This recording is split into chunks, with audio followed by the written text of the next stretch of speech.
এই কোরআন এমন একটি কিতাব, এই কোরআনের সাথে যার সম্পর্ক থাকে তার মর্যাদা, তার সম্মান আল্লাহ তাআলা বৃদ্ধি করে দেন। সুবহানাল্লাহি ওয়া বিহামদিহি।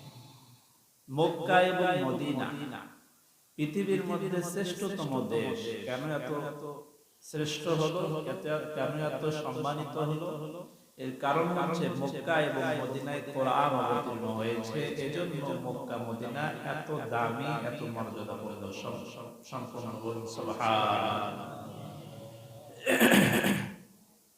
চারজন বড় বড় ফেরেশতা আছে, তার মধ্যে একজন ফেরেশতার সম্পর্ক কোরআনের সাথে। তার নাম হচ্ছে জিবরাইল আলাইহিস সালাম, যিনি ওহী নিয়ে হুজুর আকরাম সাল্লাল্লাহু আলাইহি ওয়াসাল্লামের কাছে এসেছেন। কেন তিনি সমস্ত ফেরেশতার মধ্যে শ্রেষ্ঠ হলো? কারণ সে কোরআনের বাহক ছিলেন, কোরআন নিয়ে আসতেন, তার সম্পর্কটা কোরআনের সাথে ছিল। এজন্য জিবরাইল আলাইহিস সালামের তো দামি হয়েছে। সুবহানাল্লাহ।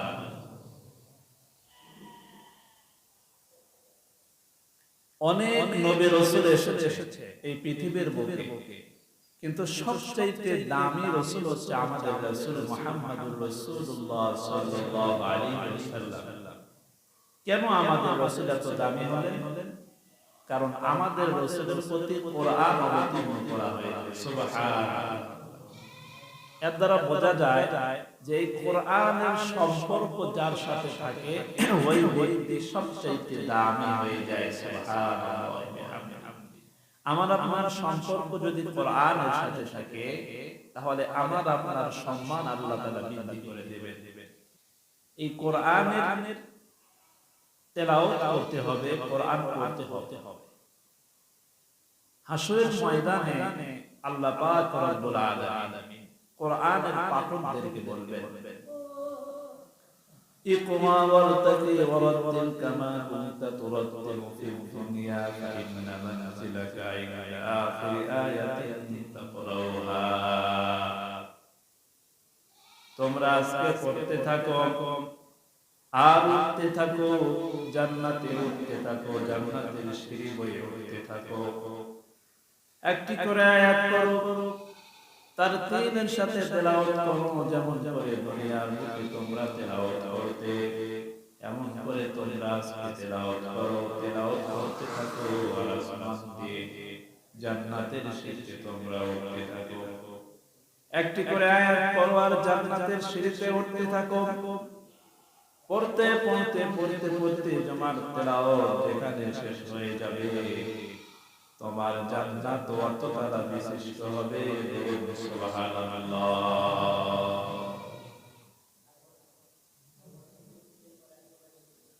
আর এই কোরআন পড়লে কি নেকি?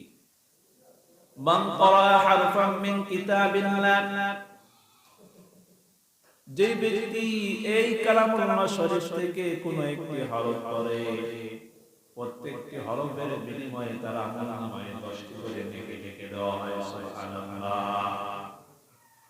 আলিফ লাম মিম, এর ভিতরে তিনটে অক্ষর আছে, একটা আলিফ, একটা মিম, লাম, একটা মিম। আলিফ যখন কোনো ব্যক্তি আলিফ বলল তার আমলনামায় 10টা নেকি লিখে দেওয়া হলো। যখন সে লাম বলল তাও তার আমলনামায় 10টা নেকি লিখে দেওয়া হলো। আবার যখন মিম বলল তখন তার আমলনামায় 10টা নেকি লিখে দেওয়া হলো। আল্লাহ পাক রব্বুল আলামিন প্রত্যেকটি হরফের বিনিময়ে তার আমলনামায় 10টা করে নেকি লিখে দেয়। সুবহানাল্লাহ। অথচ এই কোরআনের তেলাওয়াত আজকে আমাদের ভিতরে নেই। দেখবেন পিতামাতা যে সন্তানকে স্কুলে পড়াশোনা করালো, সামনে হয়তো এসএসসি পরীক্ষা হবে, ছেলেটা পরীক্ষার রেজাল্ট খারাপ করেছে, পাস করেছে কিন্তু রেজাল্টটা ভালো করতে পারে নাই। পিতামাতা সন্তানের উপর রেগে যায়, মন খারাপ করে থাকে, আমার সন্তান ভালো রেজাল্ট করতে পারলো না, পরীক্ষায় ভালো নাম্বার পেল না। এজন্য পিতামাতা আফসোস করে। কিন্তু এই পিতামাতা তার সন্তানকে কোরআন শিখে দেয় নাই, কোরআন সে শিখেই নাই, কোরআন পড়তেই জানে না, বছরের পর বছর চলে গেল, কখন আফসোস করে বলল না আমার সন্তানটা কোরআন পড়তে পারে না। এমন কি বলে? বলে বলে। অথচ হাসরের ময়দানে আল্লাহ পাক রব্বুল আলামিন কোন ব্যক্তিকে প্রশ্ন করবে না তুমি বাংলা কি পরিমাণ করেছো, কি পরিমাণ ইংলিশ শিখেছো, অঙ্ক কি অধ্যায় শিখেছো, এগুলো জিজ্ঞাসা করবে না। বলবে তুমি কোরআন কি পরিমাণ শিখেছো, কতটুকু কোরআন অর্জন করেছো, আর কোরআন পড়ে কি পরিমাণ আমল করে এসেছো। এই প্রশ্নের উত্তর দাও, তারপরে জান্নাতে যাও। প্রশ্নের উত্তর নাই, জান্নাতে যাওয়ার ক্ষমতা আপনার নাই। ইন্নাল্লাযী লাইসা ফী জাওফিহি শাইউন মিনাল কুরআন কাল বাইতিল খারিব, হাদিসের ভিতরে এসেছে আল্লাহর নবী বলেন যেই দেহে কোরআন নাই, যেই অন্তরের ভিতরে, যেই বক্ষের ভিতরে, যেই হৃদয়ের ভিতরে কোরআন নাই, সেটা হচ্ছে বিরান বাড়ির মতো।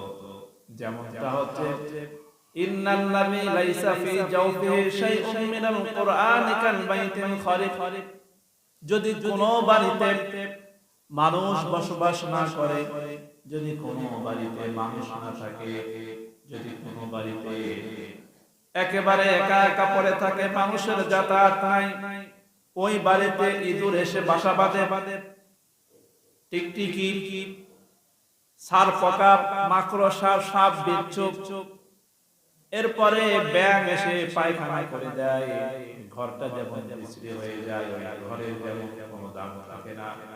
যে হৃদয়ের ভিতরে, যেই কলবের ভিতরে, যে অন্তরের ভিতরে কোরআন নাই, ওই বিরান বাড়ির যেমন কোনো মূল্য নেই, যেমন কোনো দাম নেই, কেউ বসবাস করতে পারে না।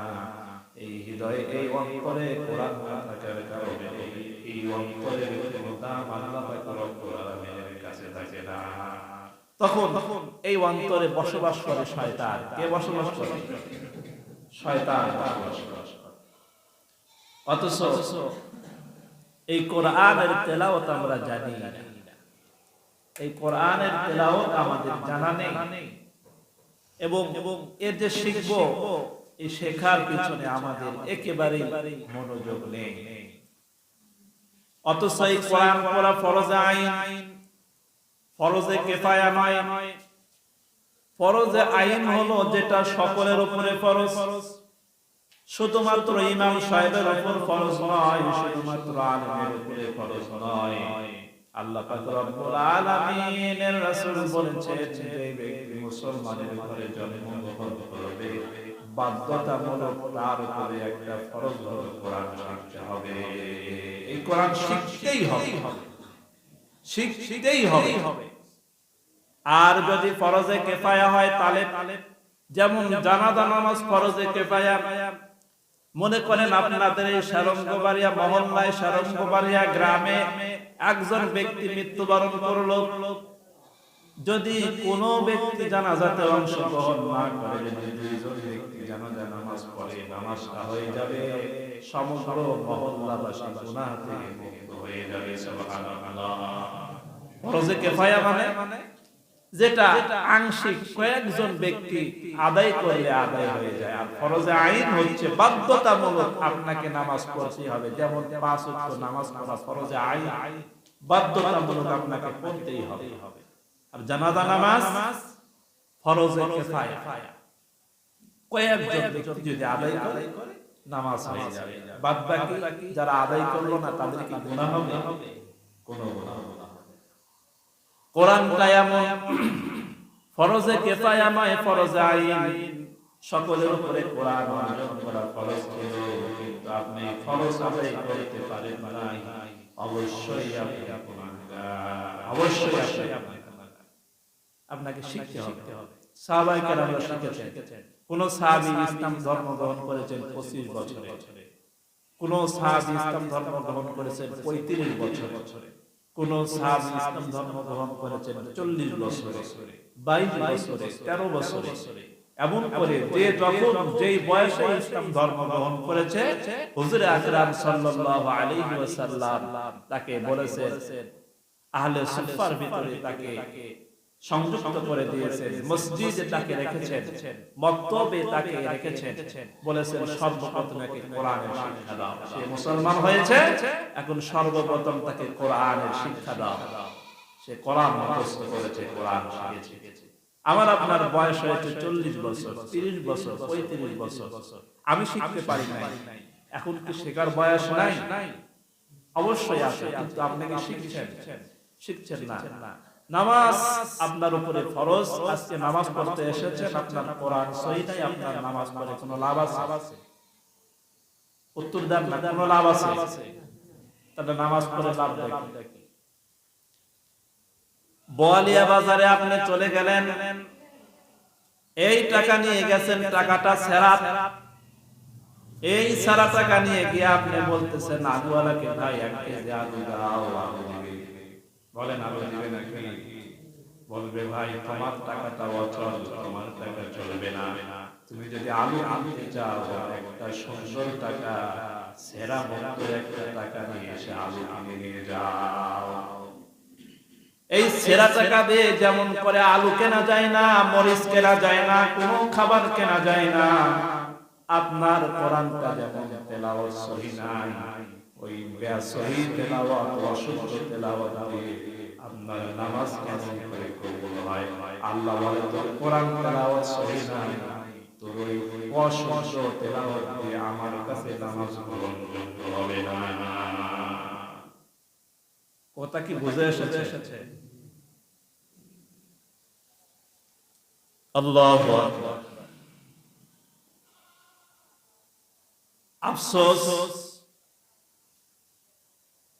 একটা মেয়ে এবং ছেলে যদি স্কুলে পড়াশোনা করে, তার পুরাটা জীবন নির্ভর করে মক্তবের উপরে, ঠিক না বেঠিক বলেন?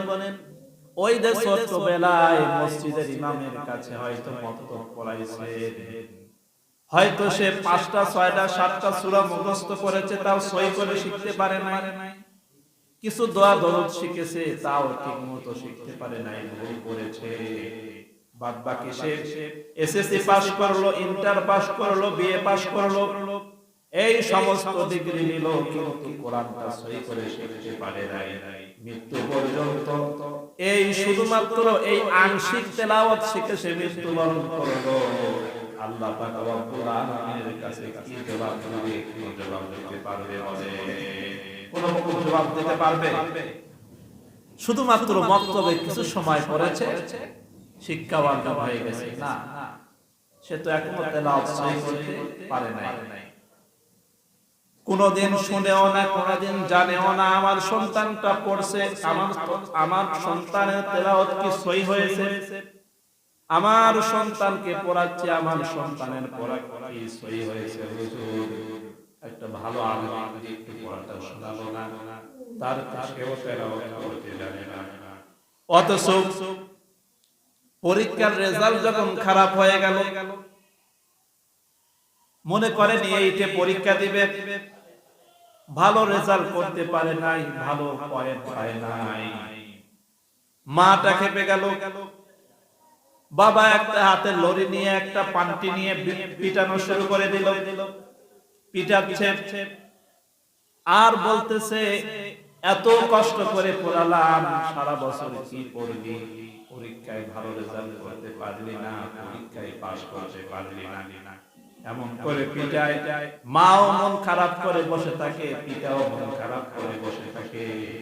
অথচ এই সন্তান ওর উপরে কোরআন পড়া ফরজ ছিল, আল্লাহর বিধান, কোনদিন এই পিতা মাতা মনটা খারাপ করলো না, কোনদিন বললো না, কোনদিন জিজ্ঞাসা করলো না, কোনদিন সন্তানকে বললো না, সন্তান রে তুই কি কোরআন পড়া শিখেছিস নাকি, এমন করে কি বলে নাকি? বলে মরলে পারে কি প্রশ্ন করা হবে, তুমি কি পরিমাণ ইংলিশ জানো, কি পরিমাণ গণিত শিখেছো, কি অধ্যায়ের গণিত শিখেছো, কি পরিমাণ বাংলা শিখেছো, এগুলো প্রশ্ন করা হবে না। যতগুলো প্রশ্নের উত্তর দেওয়া লাগবে তার মধ্যে একটা গ্রহণযোগ্য প্রশ্ন হলো কোরআন কি পরিমাণ শিখেছো এবং কোরআন অনুযায়ী কি আমল করেছো। প্রশ্নের উত্তর দাও আর এখান থেকে জান্নাতে চলে যাও।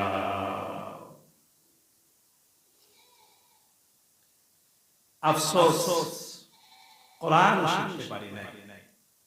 যদি না শিখেন এই অবস্থায় যদি মৃত্যুবরণ করেন, নামাজ পড়বেন, নামাজ হবে না। রাসূলের দরবারে আপনারা সকলে শুনেছেন, অনেক বক্তা ওয়াজ করেছেন। হুজুর আকরাম সাল্লাল্লাহু আলাইহি ওয়াসাল্লাম মসজিদের ভিতরে বসে আছে, একজন সাহাবী এসে নামাজ পড়লো।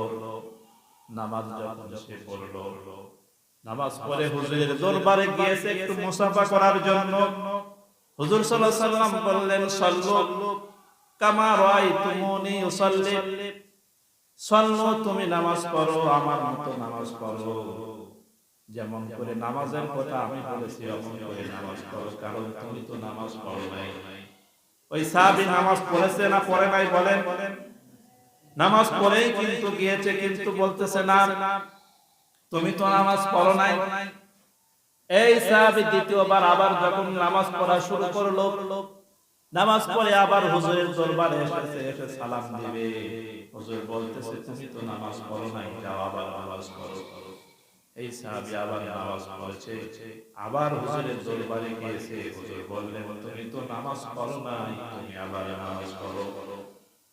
তৃতীয়বার যখন সে আবার নামাজ পড়ে হুজুরের দরবারে এসেছে, হুজুর বলতেছে তুমি নামাজ পড়ো নাই, তুমি আবার নামাজ পড়ো। সাহাবী কেঁদে ফেলেছে, সাহাবী কেঁদে ফেলেছে, চোখ দিয়ে পানি পড়ছে। বলছে ইয়া রাসূলুল্লাহ, আমি তিনবার নামাজ পড়লাম, আপনি বললেন নামাজ আমি পড়ি নাই। ইয়া রাসূলুল্লাহ কেমন করে নামাজ পড়ব? বললেন সাল্লু কামা রাআইতুমুনি উসাল্লি, তোমরা নামাজ পড়ো যেমন করে আমি রাসূল নামাজ পড়ি। নামাজটা গ্রহণযোগ্য হবে। আর কি কেরাতে বলছিল? কেরাতে কিন্তু বলছিল না, তা'দীল আরকান করে নাই। তা'দীল আরকান বলা হয় কোন ব্যক্তি যখন রুকুতে যাবে, রুকুতে গিয়ে সুবহান রাব্বিয়াল আযীম কয়বার বলতে হয়? সর্বনিম্ন 3 বার। রুকু থেকে যখন উঠলো সামিআল্লাহু লিমান হামিদা বলে কমপক্ষে এই 3 বার সুবহান রাব্বিয়াল আযীম বলতে যেই পরিমাণ সময় লাগে, এই পরিমাণ অপেক্ষা করার নাম হলো তা'দীলে আরকান। সিজদা আপনি গিয়েছেন, সিজদা দিলেন, আল্লাহু আকবার বলে সুবহান রাব্বিয়াল আ'লা 3 বার বললেন। সুবহান রাব্বিয়াল আ'লা বলার পরে বললেন আল্লাহু আকবার, বললেন না? বলে আপনি দ্বিতীয় সিজদা দেওয়ার আগে কমপক্ষে সুবহান রাব্বিয়াল আ'লা 3 বার পড়তে হয়। এই সময় পরিমাণ অপেক্ষা করতে হবে। যদি কোনো ব্যক্তি অপেক্ষা না করে তাহলে তার তা'দীলে আরকান ছুটে গেল। এই তা'দীলে আরকান হচ্ছে ওয়াজিব। নামাজের মধ্যে তা'দীলে আরকান কি? ওয়াজিব। যদি কোনো ব্যক্তি রুকুতে যেই পরিমাণ সময় লাগে, রুকু থেকে উঠে সিজদায় যাওয়ার আগে যদি এই সময় পরিমাণ অপেক্ষা না করে তাহলে তার নামাজ ছুটে যাবে, ওয়াজিব ছুটে যাবে। সিজদা না দিলে তার নামাজ হবে না। এই সাহাবী এই ভুলটাই করেছিল, এই ভুলটাই করেছিল। সে তা'দীলে আরকান করে নাই, 3 বার নামাজ পড়েছে। রাসূল সাল্লাল্লাহু আলাইহি ওয়াসাল্লাম তার নামাজটা দেখছে যে আমার সাহাবী কেমন করে নামাজ পড়ে। সে রুকুতেও রুকু করে, কিন্তু রুকু থেকে উঠে সামি আল্লাহু লিমান হামিদা বলে ওই 3 তাসবিহ পরিমাণ সময় অপেক্ষা করে না। সিজদা দেয়, সিজদা থেকে উঠে কিন্তু 3 তাসবিহ পরিমাণ অপেক্ষা করে না। এমন করে 3 বার নামাজ পড়েছে। রাসূলুল্লাহ বললেন তোমার নামাজ হয় নাই, তুমি আবার নামাজ পড়ো। তাহলে তা'দীলে আরকান ঠিক নাই, তাই যদি নামাজ না হয়, আপনার কোরআন তেলাওয়াত সহি নাই, আপনার নামাজ হবে? হাদিসের ভিতরে দেখলাম রুব্বা কারিল কুরআন ওয়াল কুরআন ইয়ালআনু, কোন পাঠক তো এমন আছে যারা কোরআন পড়ে আর কোরআন তাদেরকে অভিশাপ দেয়। কি দেয়? অভিশাপ দেয়। কারণটা হচ্ছে সে লাহানে ঝলি পড়ে, কোরআনে ভুল পড়ে, ভুল, অথচ কোরআন কিন্তু হাসরের ময়দানে সুপারিশ করবে। কিন্তু যদি কোরআনে লানত দেয়, বদদুয়া দেয়, আপনাকে সুপারিশ করবে? আসুন আমরা কোরআন সহি করে শিখি। মাহে রমাদান গুরুত্বপূর্ণ একটি মাস, এই মাসে কোরআন অবতীর্ণ হয়েছিল। আল্লাহ পাক রব্বুল আলামিন কোরআনের মহত্ব বরত্ব আজমত কোরআনের যে কি দাম এই দাম বুঝে কোরআন শিক্ষা অর্জন করে আমাদের নামাজ পড়ার মতো তৌফিক দান করে দেন।